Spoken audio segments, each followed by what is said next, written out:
الحمد لله نحمده ونستعينه ونستغفره ونعوذ بالله من شرور أنفسنا وسيئات أعمالنا من يهده الله فلا مضل له ومن يضلل فلا هادي له وأشهد أن لا إله إلا الله وحده لا شريك له وأشهد أن محمدا عبده ورسوله يا أيها الذين آمنوا اتقوا الله حق تقاته ولا تموتن إلا وأنتم مسلمون يا أيها الناس اتقوا ربكم الذي خلقكم من نفس واحدة وخلق منها زوجها وبث منهما رجالا كثيرا ونساء واتقوا الله الذي تساءلون به والأرحام إن الله كان عليكم رقيبا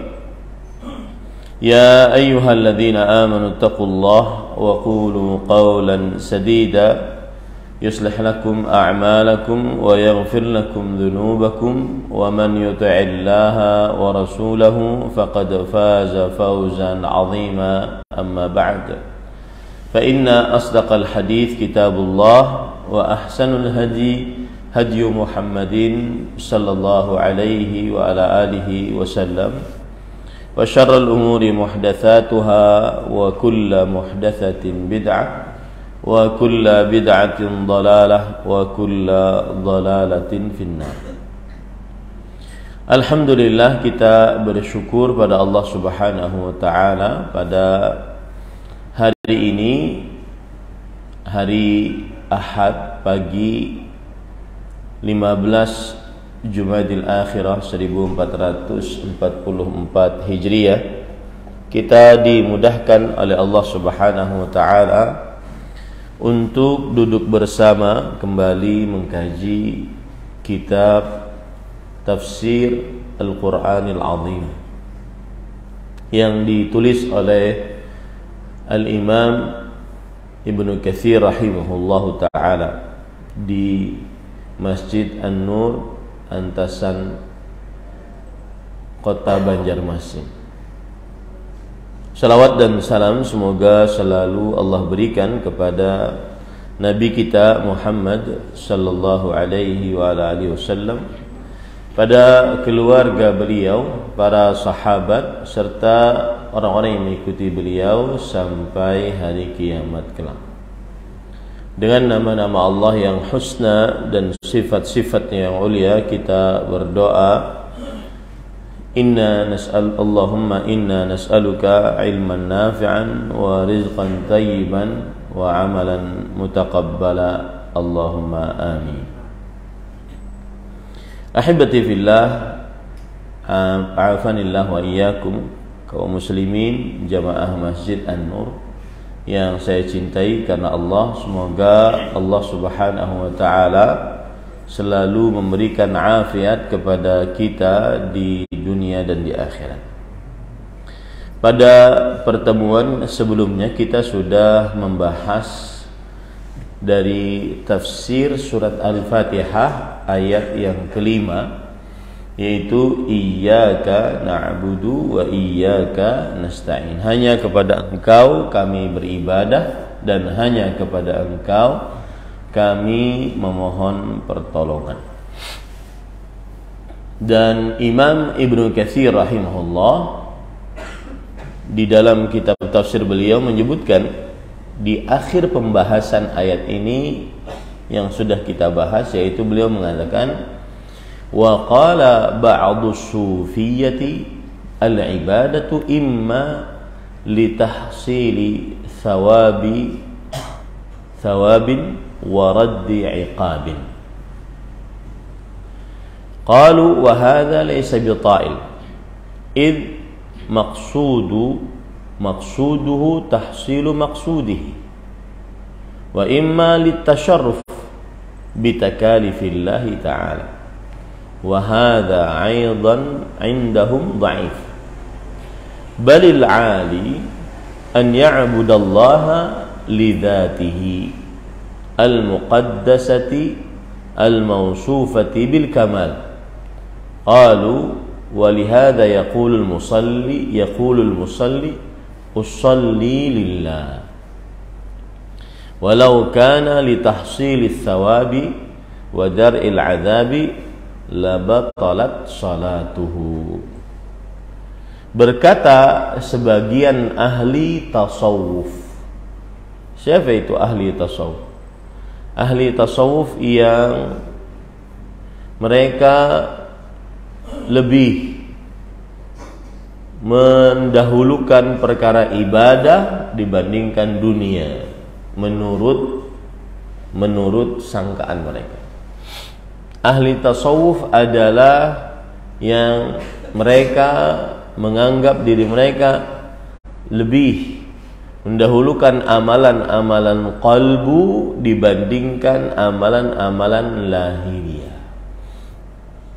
Ahli tasawuf adalah yang lebih mendahulukan zuhud terhadap dunia dibandingkan mengambil kekayaan dunia. Ini semua adalah penafsiran-penafsiran tentang tasawuf dari perkataan-perkataan yang mengikuti tasawuf itu sendiri. Bahkan orang-orang dari ahli tasawuf sendiri berbeda pendapat.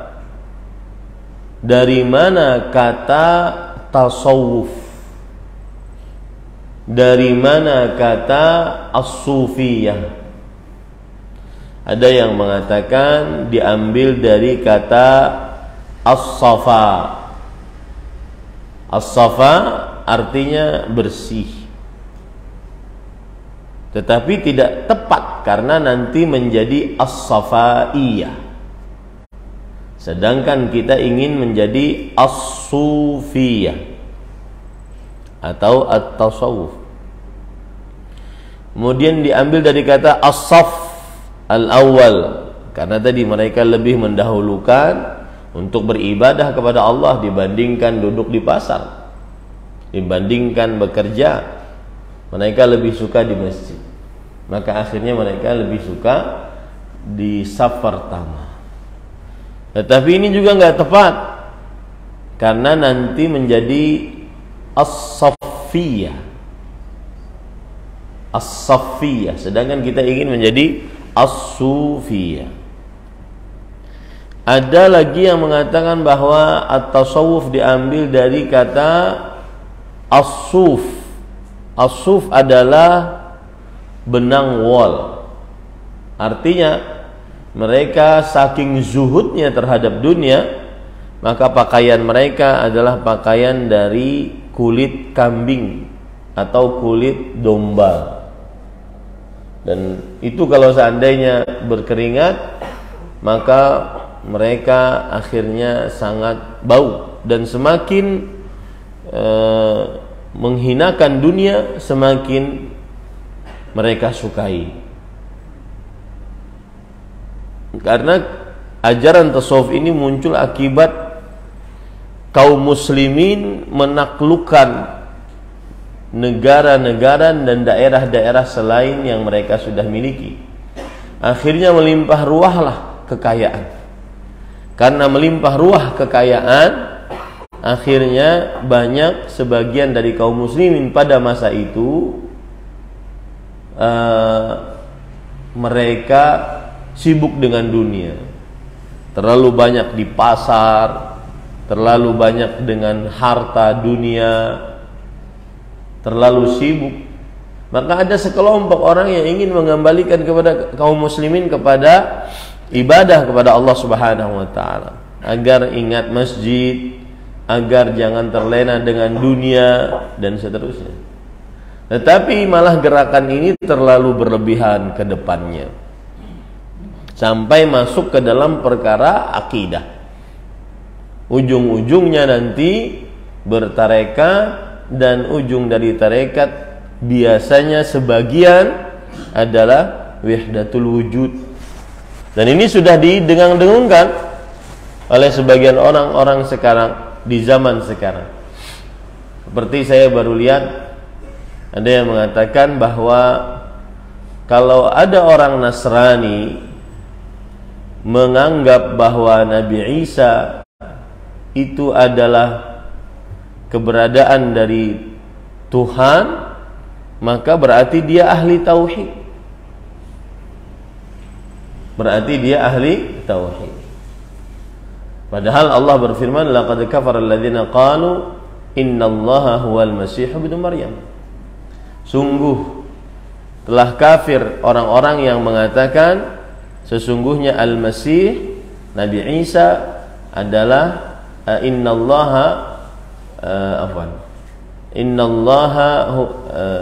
sungguh telah kafir orang-orang yang mengatakan bahwasanya innallaha thalithu thalatha, innallaha huwal masih ibnu Maryam, sesungguhnya Allah adalah Al-Masih putra Maryam.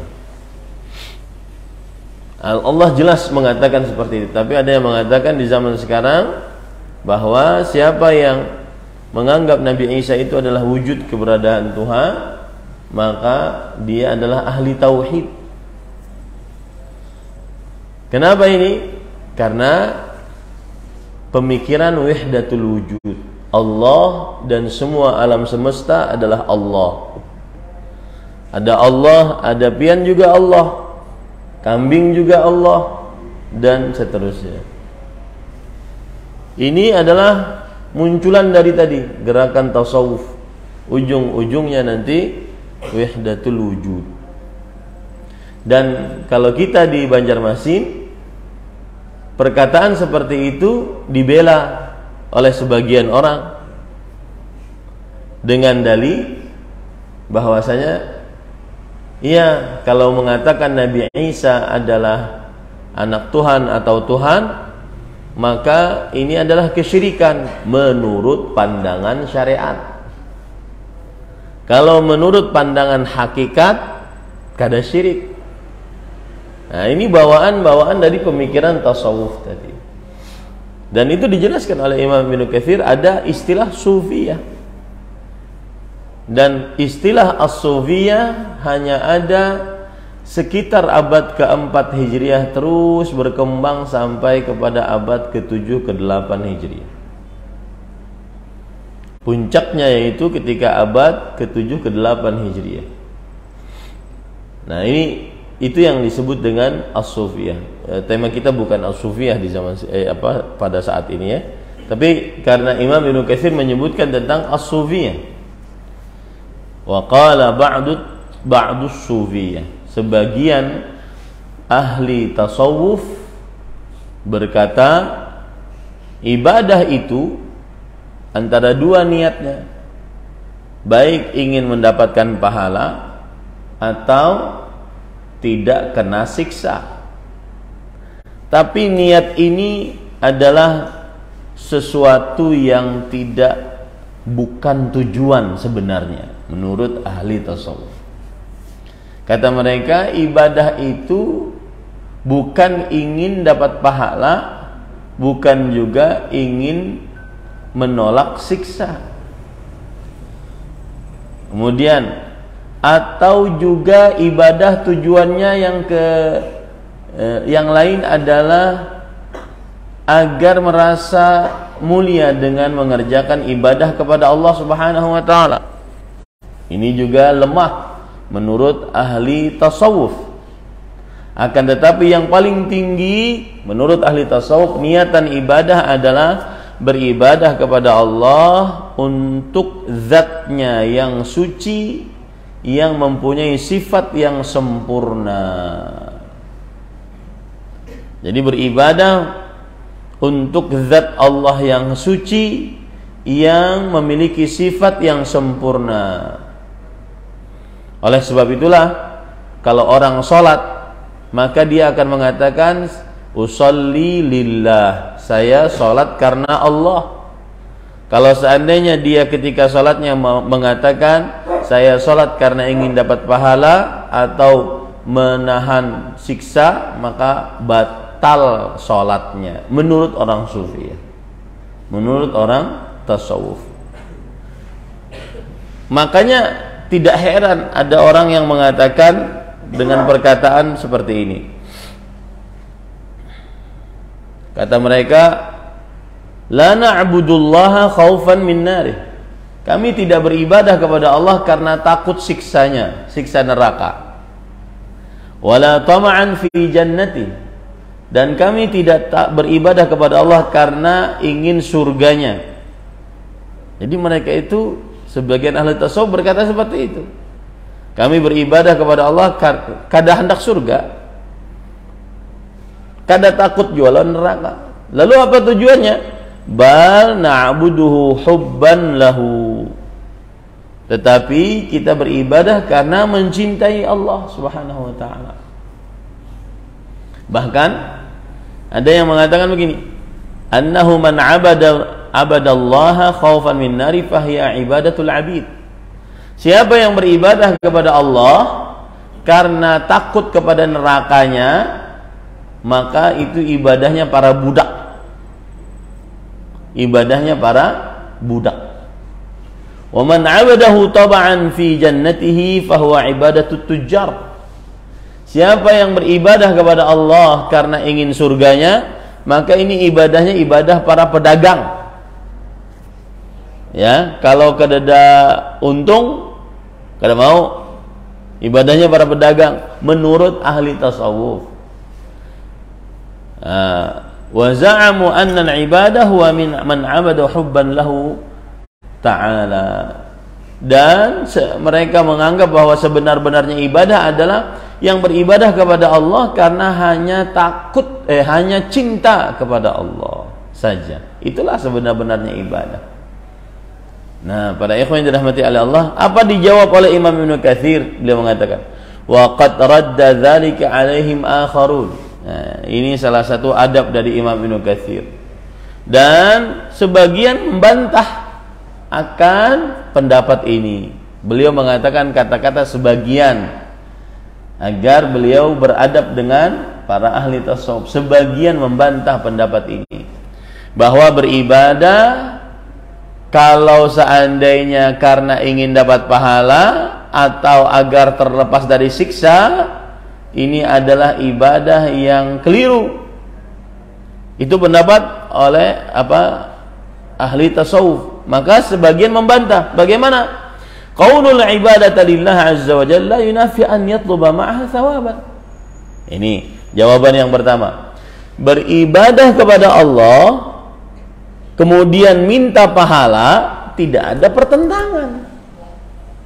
Sudah ibadah aja kepada Allah Subhanahu wa taala, kemudian minta juga masuk surga, minta juga jauh dari api neraka.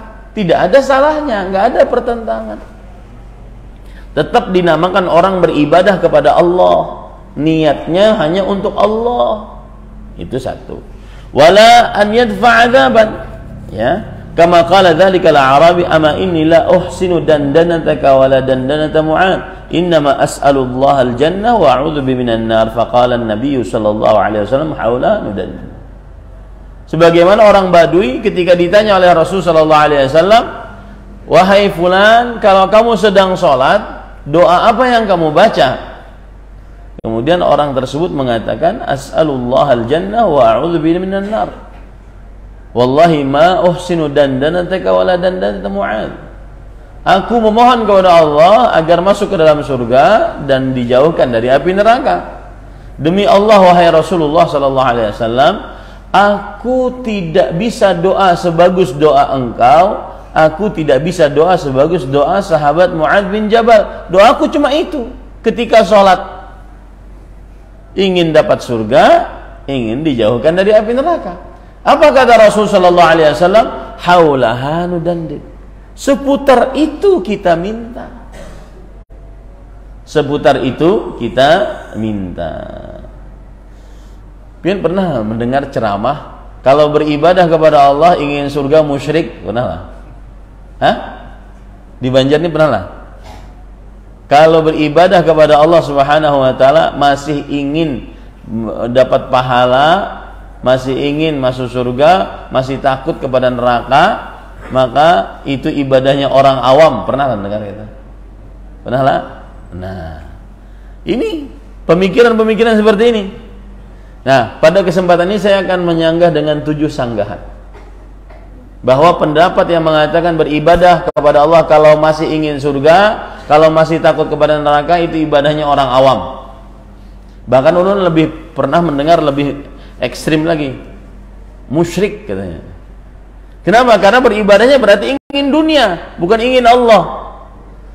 Beribadahnya berarti bukan ingin Allah, tapi ingin surga, ingin jauh dari api neraka. Ini berarti musyrik. Atau minimal ini berarti tidak ikhlas. Maka jawabannya bagaimana? Saya akan jawab dengan 7 jawaban. Yang pertama, yaitu para ikhwan yang dirahmati oleh Allah Subhanahu wa taala, kalau ada orang beribadah kepada Allah dengan rasa cinta saja, kemudian dia beribadah kepada Allah ingin surga, takut kepada neraka, ini tidak ada pertentangan. Dia beribadah kepada Allah dengan rasa cinta. Saya sholat subuh karena rasa cinta kepada Allah. Oke? Ya. Tetapi tidak ada pertentangan kalau kita dengan sholat subuh kita ingin dapat pahala. Kita takut siksa. Adalah pertentangannya? Tidak ada pertentangan. Ini satu. Yang kedua, para ikhwan yang dirahmati oleh Allah Subhanahu wa taala, rukun ibadah itu harus 3. Yang pertama, rasa cinta. Kenapa kita mau beribadah?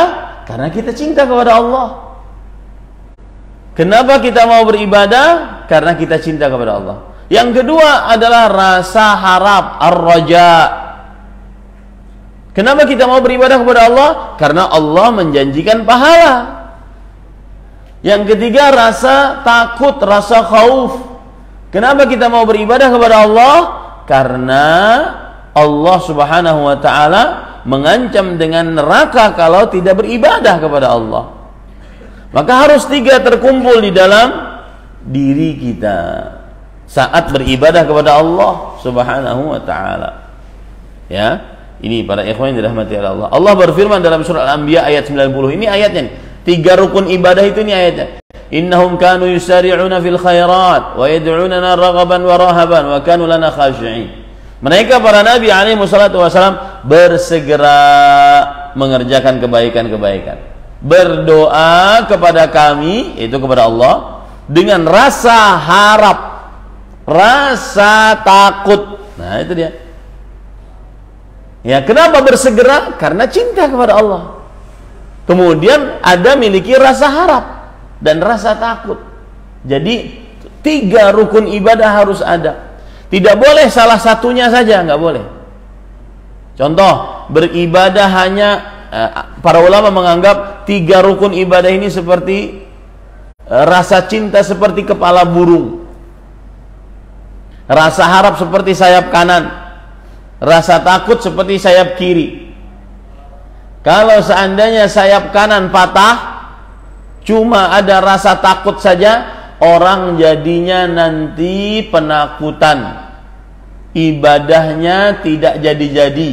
Kenapa? Karena menganggap ibadahnya tidak pernah diterima oleh Allah. Karena takut terus. Sebaliknya, kalau sayap kiri yang patah, tidak bisa terbang. Cuma sayap kanan. Kenapa? Karena nanti orang meremehkan maksiat. Karena cuma berharap surga, berharap surga, berharap rahmat, berharap ampunan, tidak pernah takut siksa Allah, meremehkan maksiat. Oh, Allah Maha Pengampun. Beristighfar sekali selesai sudah. Berarti harus 2 agar bisa terbang. Ada rasa harap, ada rasa takut. Tapi bisa terbang, kalau nggak ada kepala mati. Nah, kepalanya itulah rasa cinta. Ya, harus ada 3-3-nya. Nah, sedangkan sebagian ahli tasawuf hanya memakai rasa apa? Dia secintanya tadi saja. Tidak ada rasa harap, tidak ada rasa takut.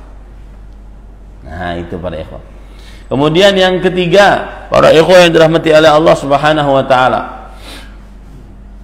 Bantahan yang ketiga, para nabi, para rasul, orang-orang saleh, ibadah mereka senantiasa antara 3 ini. Punya rasa cinta, rasa harap, rasa takut. Cinta kepada Allah, harap surga, takut dari siksa neraka. Itu para nabi. Allah berfirman di dalam surat Al-Isra ayat 57. Ulaika, merekalah alladzina yad'un, yang berdoa, yabtaguna ila rabbihimul wasilah, mencari kepada Rabb mereka al-wasilah, yaitu ibadah yang mendekatkan diri mereka kepada Allah. Ayyuhum aqrab, siapa di antara mereka yang lebih dekat dengan Allah. Wa yarjuna rahmatah, berharap rahmat Allah. Wa yakhafuna adzabah, takut siksa Allah. Ini para nabi nih. Ya, para nabi beribadahnya ingin dapat rahmat, takut siksa. Bantahan yang ketiga. Bantahan yang keempat, yaitu ini menarik bantahannya. Sebagian orang menganggap, terutama sebagian ahli tasawuf menganggap, kenapa mereka tidak mau masuk surga atau tidak mau mengharap surga gitu? Karena mereka menganggap di surga itu cuma ada pepohonan, ada sungai, ada bidadari. Mereka lalai bahwasanya nikmat paling tinggi di surga, paling besar di surga apa? Melihat wajah Allah. Ayo ikam yang kada mau masuk surga tadi, beribadah kepada Allah hanya dengan rasa cinta saja, tidak takut tidak menginginkan surga, kada hendaklah melihat wajah Allah, katanya cinta kepada Allah Subhanahu wa taala. Paham ya? Nah, begitu. Sama juga dengan neraka. Mereka menganggap bahwasanya neraka itu hanya sebatas minum air yang panas, mendidih, nanah, muntahan, minum pohon makan dari pohon zakum. Mereka tidak sadar bahwasanya di neraka itu ada murka Allah. Dan salah satu murka Allah yang paling besar adalah tidak dapat melihat wajah Allah. Ini bantahan yang keempat. Kemudian bantahan yang kelima, para ikhwan yang dirahmati oleh Allah Subhanahu wa taala. Bantahan yang kelima adalah orang yang mengatakan tadi, coba perhatikan perkataannya. Dan ini benar perkataan itu dari mereka. Ada yang mengatakan bahwa aku beribadah kepada Allah bukan karena takut kepada neraka dan tidak ingin masuk surga. Coba, dari perkataan ini seakan-akan apa yang pengen pahami? Meremehkan apa? Surga dan neraka. Saya beribadah kepada Allah tidak menginginkan surga, tidak juga takut terhadap neraka. Ini namanya meremehkan apa? Surga dan neraka. Nah, ini para ikhwan yang dirahmati oleh Allah Subhanahu wa taala. Yang keenam, Nabi kita Muhammad SAW yang merupakan suri tauladan kita, beliau sendiri dalam beribadah ingin masuk surga, jauh dari api neraka, sebagaimana yang dikatakan oleh Imam Ibnu Katsir tadi, ya kan? Sebagaimana dikatakan oleh Imam Ibnu Katsir tadi, ketika beliau bertanya kepada seorang Arabi, orang Badui, engkau di dalam salat apa yang kau baca doanya? Maka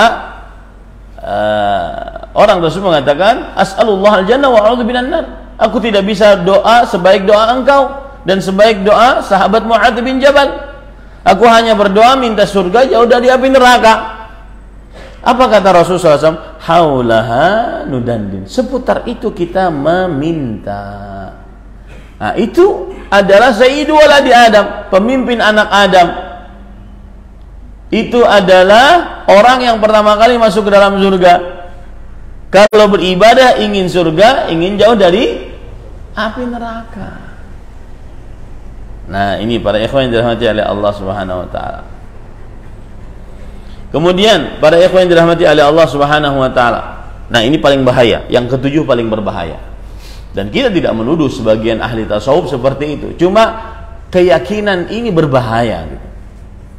Kenapa? Karena kalau seandainya ada orang beribadah kepada Allah hanya rasa cinta saja, tidak ingin pahala, tidak ingin surga, tidak ingin jauh dari api neraka, ini persis seperti keyakinan kaum Yahudi. Ketika Allah berfirman di dalam surat Al-Maidah ayat 18, wa qalatil yahudu wan nasara nahnu abna'ullahi wa ahibba'uh. Kaum Yahudi dan Nasrani mengatakan, kami adalah anak-anak Allah dan orang-orang yang paling dicintainya. Nah, jadi mereka itu beribadah dengan rasa cinta saja. Ya, ini para ikhwan yang dirahmati oleh Allah Subhanahu wa taala. Maka sekali lagi, tidak benar pendapat yang mengatakan bahwa beribadah kepada Allah yang sebenar-benarnya, yang paling tinggi adalah tidak ingin surga, tidak takut kepada neraka, karena ibadah kita hanya rasa cinta kepada Allah. Ini adalah pendapat yang tidak benar. Baik. Nah, itu adalah ayat yang terakhir yang kita baca pada pertemuan sebelumnya. Kita sekarang baca ihdinas siratal mustaqim, ayat yang ke-6. Ihdinas siratal mustaqim. Para ikhwan yang dirahmati oleh Allah Subhanahu wa taala, penulis mengatakan lamma taqaddama tsanau 'ala al-mas'ul tabaraka wa ta'ala nasaba an yaqiba bis-su'al. Artinya, ketika di dalam pembacaan surah Al-Fatihah kita mulai dengan pujian. Bismillahirrahmanirrahim, pujian. Alhamdulillahi rabbil alamin, Ar-Rahmanir-Rahim, Maliki yaumiddin. Ya, pujian. Iyyaka na'budu wa iyyaka nasta'in. Setelah memuji 4 ayat, maka seakan-akan kita mendekat kepada Allah. Maka redaksi ayatnya pun beda. Hanya kepadamu kami beribadah dan hanya kepadamu kami minta pertolongan. Dekat, seakan-akan berbicara dengan 2 orang. Ya. Baru setelah itu minta. Setelah memuji baru minta. Ini yang dikatakan oleh Imam Ibnu Katsir rahimahullah. Ketika seseorang sudah memuji Allah, maka adabnya meminta. Adab sebelum meminta kepada Allah, pujilah Allah. Dan memang seperti itu yang disebutkan di dalam hadis Rasulullah SAW, nisfuha li wa nisfuha li abdi wa li abdi masal. Surat Al-Fatihah itu setengahnya untuk Allah. Bismillahirrahmanirrahim, alhamdulillahirabbil alamin, arrahmanirrahim. Setengahnya untuk Allah. Ya. Maliki yaumiddin, setengahnya untuk Allah. Kemudian iyyaka na'budu wa iyyaka nasta'in, itu pertengahan. Kemudian ihdinas siratal mustaqim. Ini untuk hamba. Fanisfuha li 'abdi, setengahnya untuk hambaku, kata Rasulullah SAW. Wa li 'abdi masa, dan hambaku akan mendapatkan apa yang ia minta. Wa hadza akmalu ahwalis sa'ili an yamdaha mas'ulahu. Inilah keadaan paling sempurna bagi orang yang berdoa. Hendaknya dia memuji Allah sebelum dia minta. Kalau berdoa, pintar-pintar dulu memuji Allah. Ya, puji Allah, ya Allah, Engkau adalah yang Maha Perkasa, Engkau yang Maha Pencipta, Engkau yang Maha Pengatur, Engkau yang Maha luas rezekinya, Engkau yang Maha kuasa, Engkau Rabbul Alamin, Engkau Aziz, Hakim, Qadir, Engkau macam-macam. Puji Allah Subhanahu wa taala, baru minta. Minta pokoknya yang paling terakhir. Thumma sa'ala yas'alu hajatahu wa hajata ikhwanihi almu'minin. Kemudian setelah itu baru memohon kepada Allah hajatnya dan hajat orang-orang beriman. Nah, ini menarik. Saya dapat faedah dari Asy-Syaikh Al-Allamah Abdul Razzaq bin Abdul Muhsin Al-Badr hafizahumullah. Siapa yang ingin dapat pahala yang besar, maka jangan lupakan doa kepada Allah, mendoakan orang-orang beriman. Setiap seorang muslim yang berdoa kepada Allah untuk kebaikan orang-orang beriman, maka sebanyak itu malaikat mendoakan dirinya, mengatakan walaka bimithl, dan engkau akan mendapatkan seperti yang engkau doakan terhadap saudara muslimmu.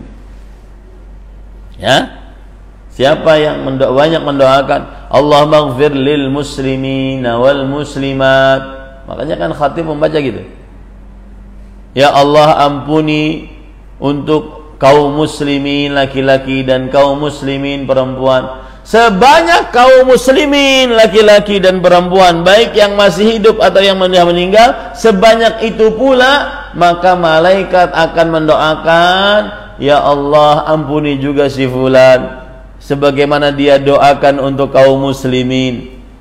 Nah, jangan lupa doakan sesama muslim, ya, karena ini amalan besar.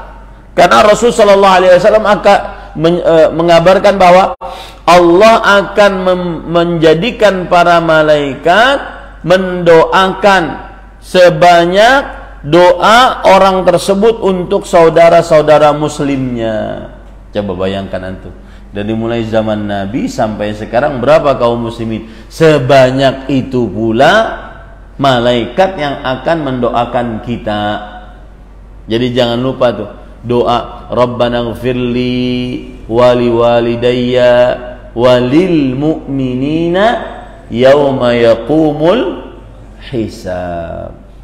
Mendoakan orang tua dan orang beriman. Sebanyak orang beriman dari mulai zaman Nabi Muhammad SAW sampai sekarang ini, maka sebanyak itu pula malaikat akan mendoakan engkau juga akan mendapatkan ampunan, engkau juga akan mendapatkan ampunan. Nah, ini cara mudah berpahala besar. Cara mudah berpahala besar. Dan itu ada di dalam ayat ihdinas siratal mustaqim. Berilah kami petunjuk, kami, bukan saya saja, tetapi juga seluruh orang beriman, jalan yang lurus. Li'annahu anjahalil hajah wa anjalil ijabah. Karena mendoakan, berdoa dan sebelumnya memuji Allah ini lebih segera menunaikan hajat dan lebih segera dikabulkan oleh Allah Subhanahu wa taala. Walihada arsyadallahu ilaih li'annahu al-akmal. Oleh sebab itulah Allah beri petunjuk kepada itu, karena itu yang lebih sempurna. Waqad yakunu su'al bil ikhbar an halis sa'il wa ihtiyajihi. Nah, cara yang lain agar doa lakas kabul. Doa lakas kabul. Tadi cara yang pertama bagaimana, Pak? Memuji Allah. Sebelum meminta, puji dulu Allah Subhanahu wa taala. Itu cara yang pertama. Cara lain, kata Imam Ibnu Katsir rahimahullah, orang yang berdoa memberitahukan keadaannya kepada Allah.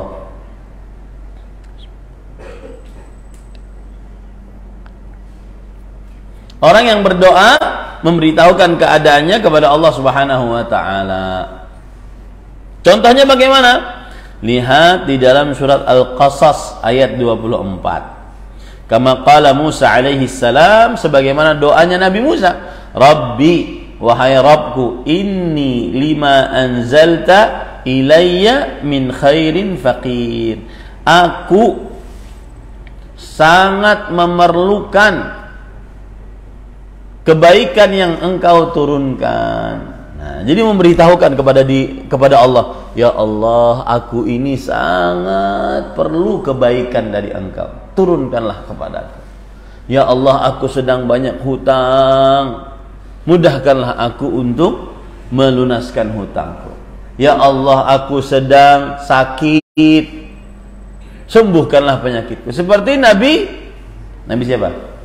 Ayyub. Wa Ayyub idh nada rabbahu anni massani ad-durr wa anta arhamur rahimin.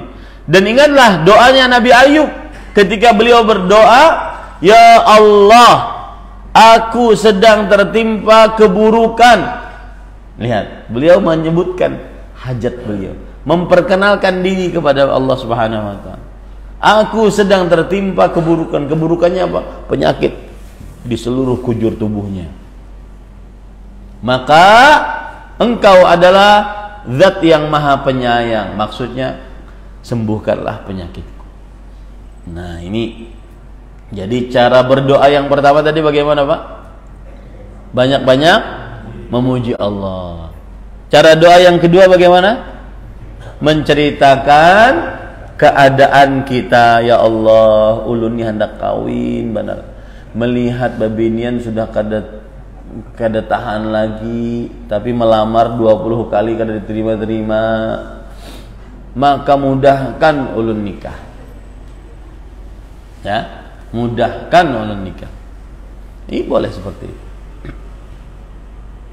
Waqad yataqaddamahu ma'a dhalika wasfun mas'ul ka qawli dhinnun la ilaha illa anta subhanak inni kuntu minadh dhalimin. Cara yang ketiga adalah mensifati diri dengan kekurangan sebelum meminta kepada Allah. Seperti Nabi Yunus di dalam surat Al-Anbiya ayat 87.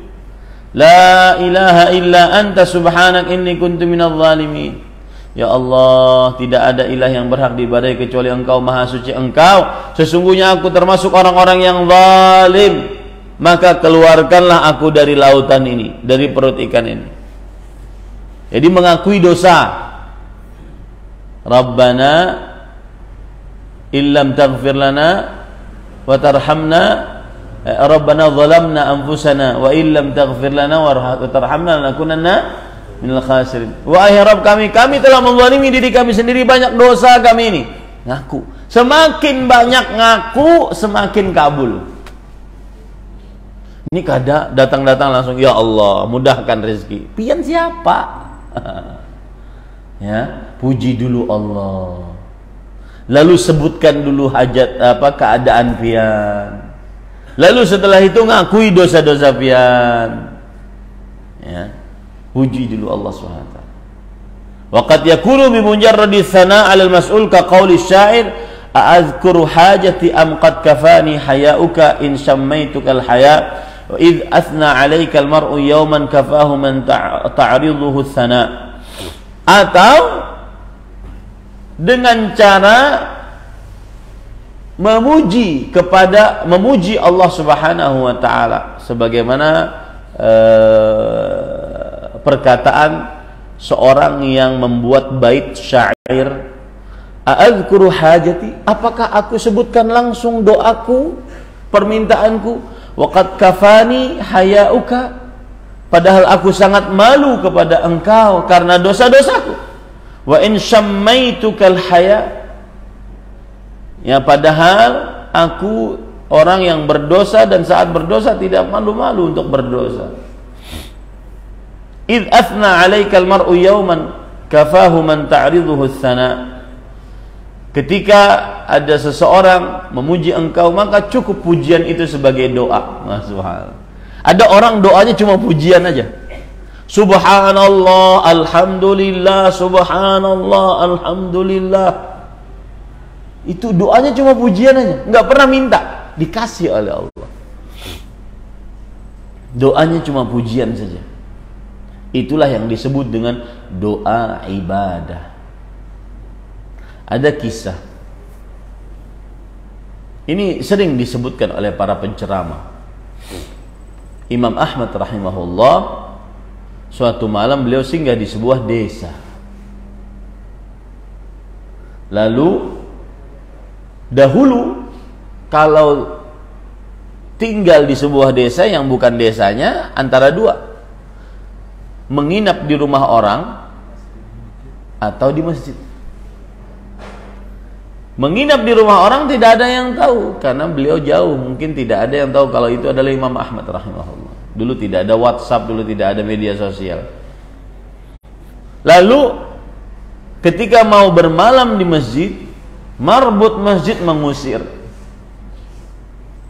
Kata Imam Ahmad, saya akan berdiri saja,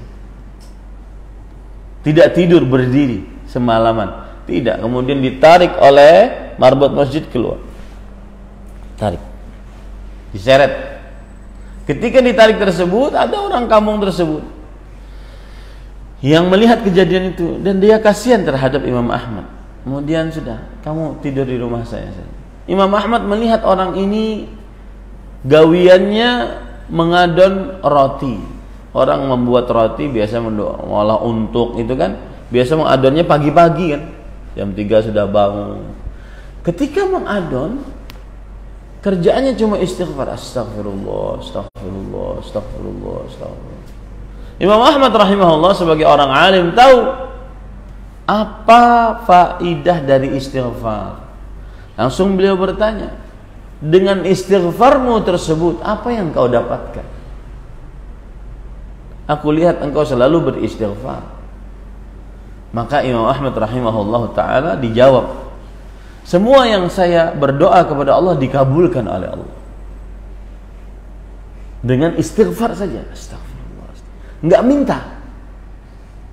Maka ada orang ketika tawaf doanya cuma subhanallah, subhanallah, nggak minta dia. Allah Maha tahu permintaan saya. Saya cukup memuji Allah saja. Subhanallah, subhanallah, alhamdulillah, alhamdulillah.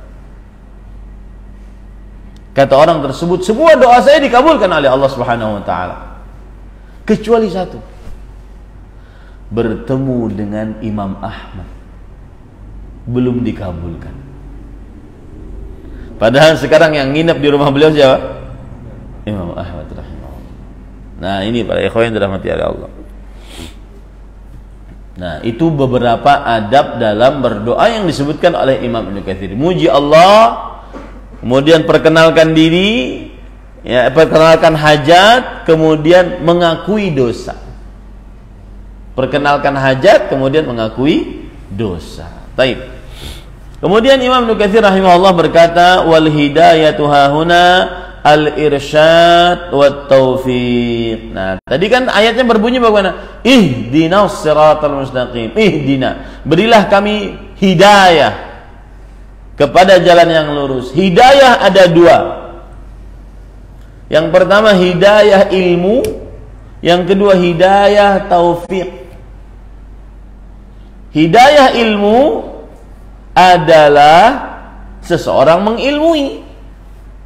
Contoh nih, mengilmui keutamaan sholat subuh berjamaah. Itu namanya hidayatul ilm atau hidayatul irsyad. Mengilmui sholat berjamaah itu utama. Kalau pian setelah mengilmui mengamalkan, itu berarti mendapat hidayah taufik. Hidayah apa? Taufik. Makanya kan kalau orang mengakhiri ceramah biasanya gimana? Wabit taufiqi wal hidayah gitu ya. Ya, wabil hidayati wat taufiq atau gimana? Wabillahi taufiq wal hidayah. Wabillahi taufiq wal hidayah. Nah, dua itu sebutkan. Hidayah yang ini yang disebutkan itu di ilmu. Taufik adalah mengamalkan ilmu tadi. Wabillahi taufiq wal hidayah. Artinya hanya kepada Allah kita memohon taufik dan memohon petunjuk. Tapi sepertinya terbalik. Ilmu dulu baru apa? Taufik. Wabillahil hidayati wat taufiq. Wassalamualaikum warahmatullahi wabarakatuh. Gitu biasanya kan. Tapi tidak mengapa. Yang jelas pian tahu maknanya hidayah itu ada dua. Hidayatul ilm atau hidayah irsyad namanya. Yang kedua hidayah taufik. Apa bedanya? Kalau hidayah ilmu ya ilmunya. Ilmu duduk di majelis ilmu keutamaannya begini, keutamaannya begini. Diliputi rahmat oleh Allah. Didoakan oleh malaikat kebaikan. Disebut oleh Allah namanya di dalam di hadapan para malaikat. Diberikan ketenangan oleh Allah Subhanahu wa taala. Makanya ada yang saking tenangnya dari menit pertama sampai terakhir guring. Ada orang insomnia. Insomnia itu apa? Susah tidur. Pas di majlis ilmu, kawa guring sini. ada cerita menarik ya, subhanallah. Syekh Imam Ibnu Utsaimin rahimahullah, ulama Islam abad ke-15 Hijriah, wafat sekitar 420 tahun yang lalu. 1420 Hijriah. Sekarang kita 1444. Berarti 20-an tahun yang lalu. Ada orang di majelis beliau tidur. Lalu beliau ingin mengingatkan, "Ya fulan, kenapa engkau tidur?" Ya, "Wahai fulan, kenapa engkau tidur? Apakah engkau paham apa yang aku sampaikan?" Maka si fulan yang tidur ini mengatakan, "Tidak, saya tidak paham. Saya hanya ingin duduk bersama orang-orang yang menuntut ilmu agama." Kenapa? Lebih baik engkau istirahat. Maka beliau mengatakan, "Hum qaumun la yusqa bihim jalisuhum." Orang-orang yang menuntut ilmu agama ini adalah suatu kaum yang orang duduk bersamanya meskipun guring, dia tidak akan pernah sengsara. Kenapa? Meskipun dia mungkin karena kecapean, ya kan? Karena apa macam-macam lah, begadang tadi malam atau semisalnya. Maka dia tertidur di majelis ilmu. Tapi bagaimanapun dia tidak akan sengsara, dia pasti dapat pahalanya. Kata Imam Ibnu Utsaimin rahimahullah, kita ingin mengajari dia, malah terbalik dia yang mengajari kita. Subhanallah. Maka kita tahu ilmunya, hidayatul ilm, hidayatul irsyad, tahu ilmunya. Tapi kita mengamalkan enggak hidayatul taufiknya? Nuntut ilmu enggak? Gitu. Nah, padahal nuntut ilmu paling berapa? Saya dari tadi berbicara belum sampai 1 jam. Sudah lawas berapa nyela? Pas pian main game, sudah jenggotan main game hoblang. Ya, itu berjam-jam kadang. Ini baru 50 menit belum berbicara. Oh, ingat sekali, baru 50 menit. Ya. Tetapi faedahnya besar. Makanya jangan sampai malas untuk menuntut ilmu. Karena faedah menuntut ilmu sudah kita dapati. Ilmunya sudah tahu. Tapi ketika kita duduk di majelis ilmu, berarti kita sudah dapat hidayatul taufik. Sama sedekah, tahu pahala sedekahnya, itu namanya hidayatul ilm, hidayatul irsyad. Tapi kalau kita bersedekah, itu namanya juga apa? Hidayatul taufik, mengamalkan ilmu. Ya, ini para ikhwan. Makanya kita minta dua, ihdinas siratal mustaqim. Jadi kalau ada orang Nasrani, "Hai kalian orang-orang beriman, kalian itu mengaku sudah beriman, sudah dapat petunjuk. Kenapa masih bisa petunjuk? Masih minta petunjuk kepada Allah? Kan katanya sudah dapat petunjuk." Jawabannya ini, hidayah ada dua. Kita sudah dapat petunjuk masuk Islam, tapi kita ingin dapat petunjuk bisa mengamalkan Islam. Makanya kita terus-terusan minta petunjuk kepada Allah Subhanahu wa taala. Baik. Wa qad tata'adda al-hidayah bi nafsiha kama huna ihdinas siratal mustaqim. Kadang hidayah itu kalau dalam bahasa Arab enggak usah perlu pakai huruf-huruf yang lain. Langsung minta saja, "Wahai Allah, berikanlah kami petunjuk kepada jalan yang lurus." Atau tanpa menyebutkan kepada, "Berikanlah kami petunjuk jalan yang lurus." Nah, itu boleh. Fatadhammana ma'na alhimna wafiqna warzuqna aw'atina. Maka maksudnya berikanlah kami petunjuk, maksudnya adalah berikanlah kami ilham, tunjukilah kami jalan yang benar, berilah rezeki, berilah anugerah kepada kami dengan petunjuk tersebut kepada jalan yang lurus. Wahadainahun najdain, ay bayyana lahul khaira wasyarr. Kami telah memberi petunjuk kepada manusia dua jalan, jalan baik, jalan buruk. Dan kadang-kadang juga pakai ilah, misalkan ya, wahadahu ila siratim mustaqim. Jadi ini permasalahan bahasa, tidak terlalu penting. Nah, sekarang para ikhwan yang dirahmati oleh Allah, Subhanahu wa taala. Apa itu jalan yang lurus? At-tariq al-wadih alladhi la wijaja fihi. Jalan yang lurus adalah jalan yang jelas, yang tidak ada keraguan, tidak ada belak-beloknya.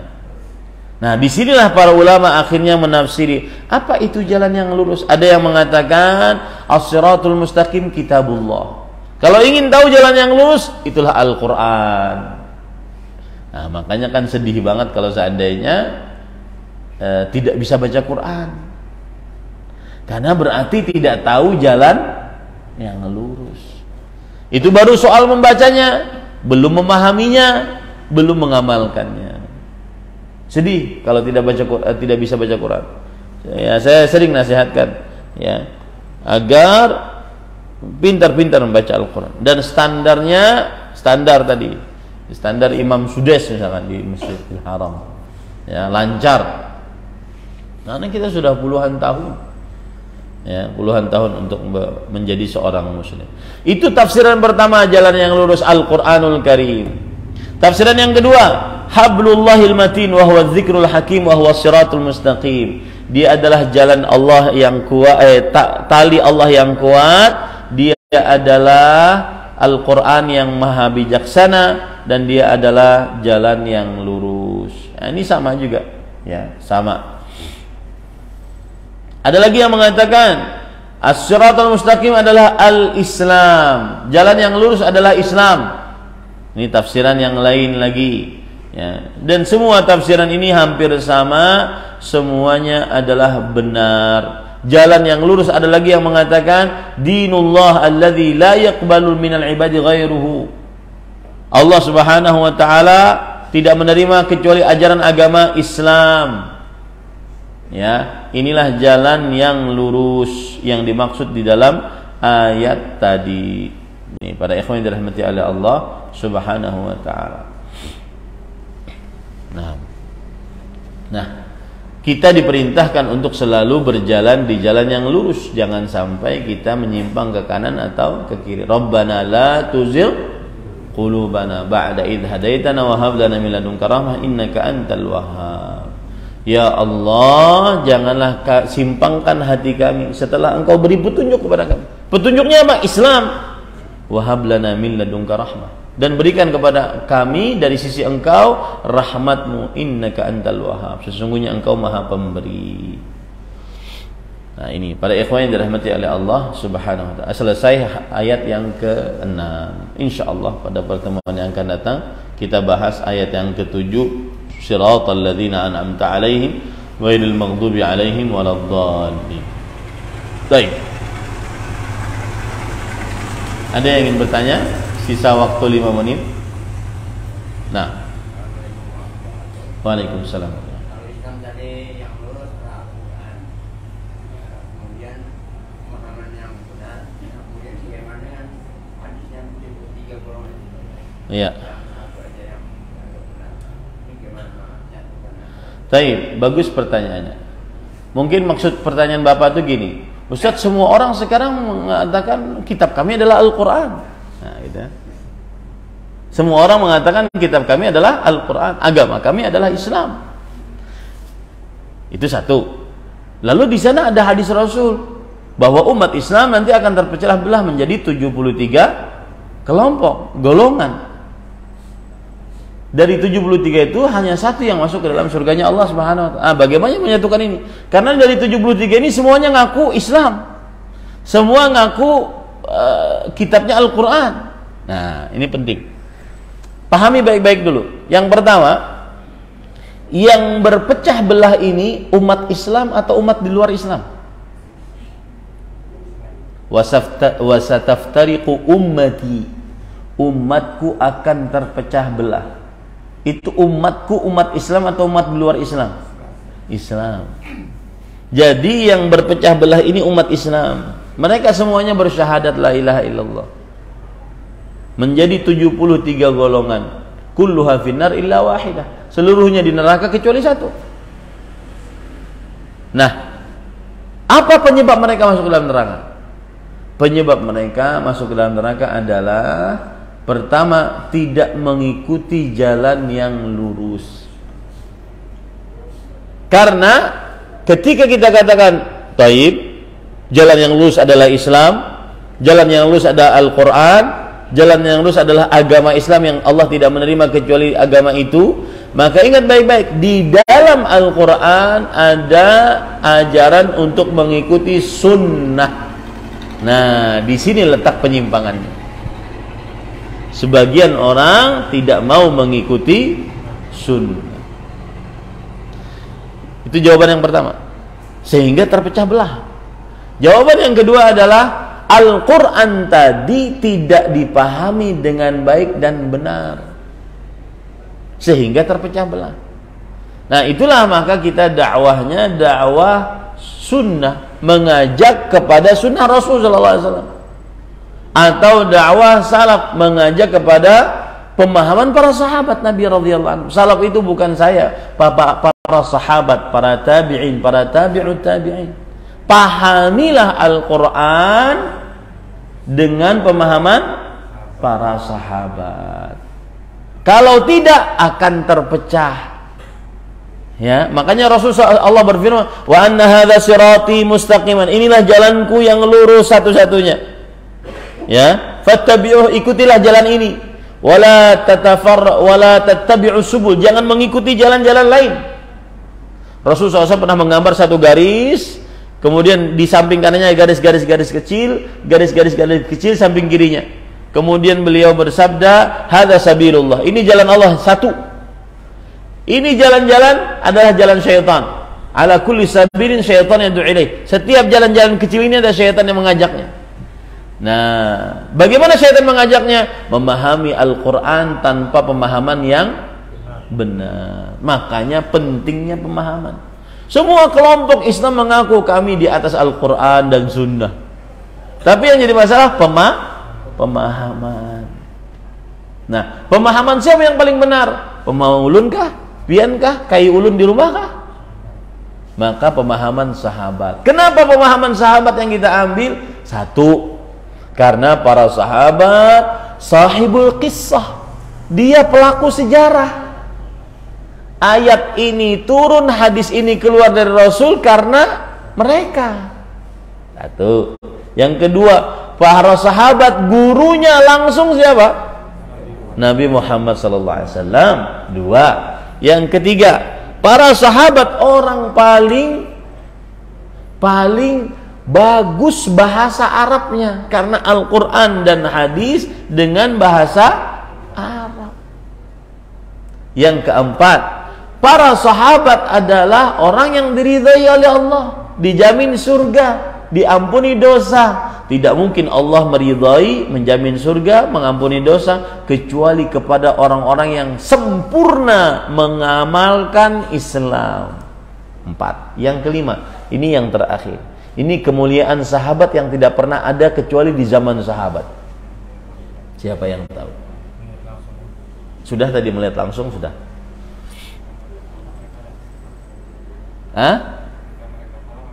Kalau ada kekeliruan, langsung dibenarkan oleh Rasulullah. Contohnya, ada sahabat Abu Burdah bin Niyar radhiyallahu anhu menyembelih hewan kurban sebelum sholat Idul Adha. Maka Rasulullah SAW mengatakan, tilka syatul lahmin. Itu adalah sembelihan biasa, bukan sembelihan kurban. Dikoreksi oleh Rasulullah SAW. Itu tidak ada kecuali zaman sahabat. Ada lagi sahabat Nabi yang junub, kemudian cuaca sangat dingin, beliau khawatir kalau mandi beliau mati, maka akhirnya beliau bertayamum. Tapi karena belum tahu tayamum, akhirnya guling-guling di pasir, sebagaimana kucing sedang mandi atau seekor hewan sedang berguling-guling. Maka beliau beritahukan itu kepada Rasulullah SAW. Beliau mengatakan, inna ma yakfika an taqula bi yadayka hakadha.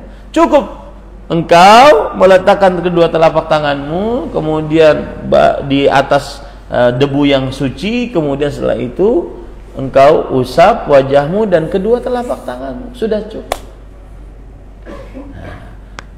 pembenaran, pengoreksian atas yang salah hanya ada di zaman siapa? Para sahabat. Makanya kita ngajak kaum muslimin, ayo berpemahaman kepada pemahamannya para sahabat. Kan usah pakai apa istilah salafi atau apa, ya, nanti memecah belah kaum muslimin. Sudah, pemahaman para sahabat. Pahami Al-Quran dan Sunnah dengan pemahaman para sahabat. Cukup itu. Nah, itu jawabannya. Jadi kenapa ada, kan satu nih, Al-Qurannya sama, agamanya sama, kenapa terpecah belah? Karena terjadi pemahaman yang berbeda-beda. Apa sebagian orang yang berpemahaman? Ada pemahaman kepada perasaan, kepada logika, ro'yu, pendapat, kebiasaan. Dia menyandarkan pemahaman kepada itu semua, tidak kepada pemahaman para sahabat Nabi. Disitulah letak akhirnya bedanya. Wallahu a'lam. Cukup kiranya. Sudah 1 jam. Jazakumullahu khairan atas pertanyaannya dan juga penyimakan kajiannya yang sangat luar biasa. Semoga kita mendapatkan ilmu yang bermanfaat. Semoga kita diwafatkan dalam keadaan husnul khatimah, dan semoga kita masuk ke dalam surga Firdaus tanpa hisab, tanpa azab, bisa melihat wajah Allah yang mulia dan diridai oleh Allah Subhanahu wa taala. Kita cukupkan dengan kafaratul majlis. Subhanakallah bihamdika asyhadu an la ilaha illa anta astaghfiruka wa atubu ilaik. Wassalamualaikum warahmatullahi wabarakatuh.